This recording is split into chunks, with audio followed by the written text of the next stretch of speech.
Hi, my name is Anthony Rivera, and today I will be doing my project on why I believe fathers are denied custody by the law of domestic relations on sexist basis.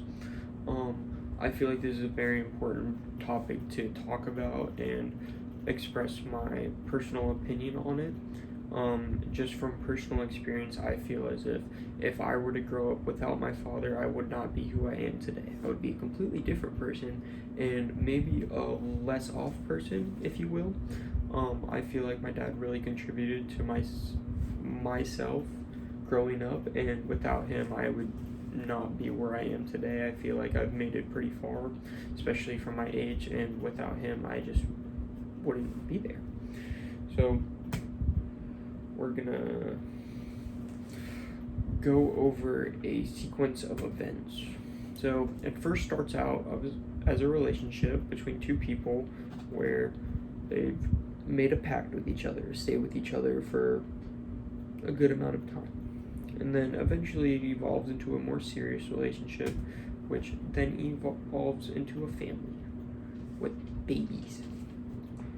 And then, unfortunately, in 50% of cases, a divorce occurs. Wah, wah. So, where'd the baby go? Well, in more than 90% of cases, it's settled by the parents who gets to keep the children or child, depending on the situation.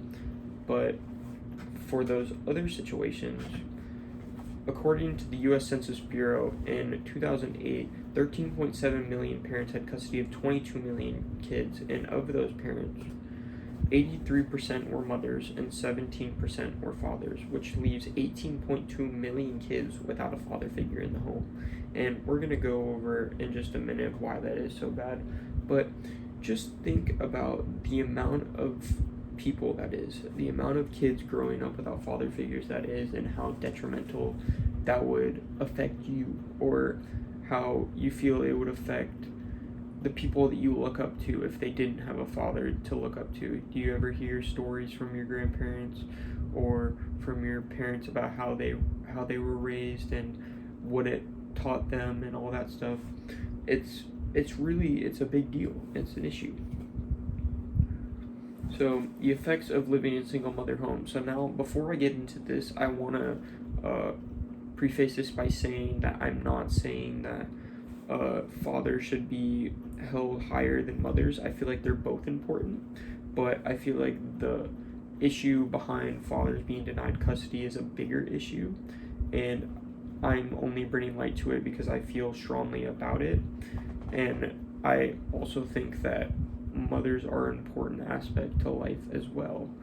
But the main issue is that the family law system seems to think that because of just nature in general, that mothers are inherently better caregivers than fathers, and therefore are granted custody on numerous occasions over fathers, which I feel like is unfair.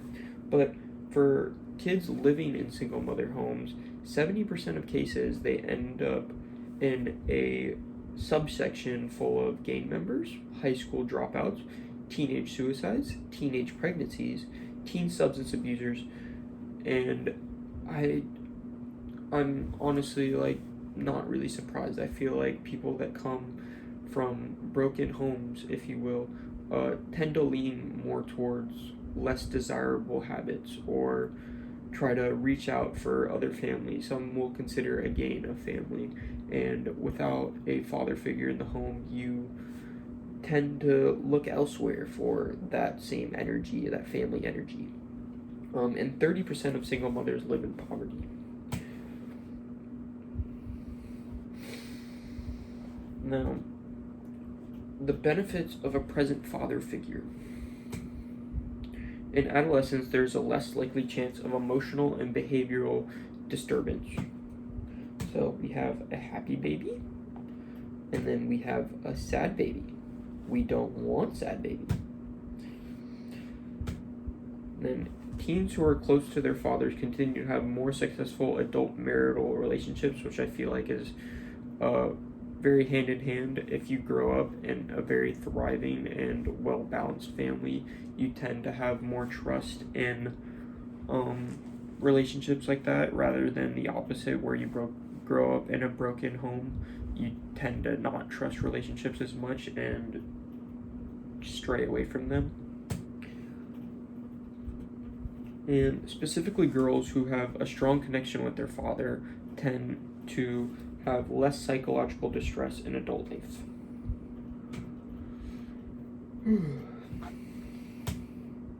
The effects of no father figure in the home. So, you are twice as likely to fail classes or repeat a grade again. And I'll just say that I feel like I wouldn't be anywhere where I am in school if it wasn't for my dad. He really reinforced that into me, that school is the most important thing, especially right now in this stage in our lives where we're trying to prove ourselves to the rest of the world so that we can grow up and be successful. Are subjected to 3 out of 4 of the cases of death by suicide are people that didn't have father figures in the home or don't. It represents 80% of adult male psychiatric cases.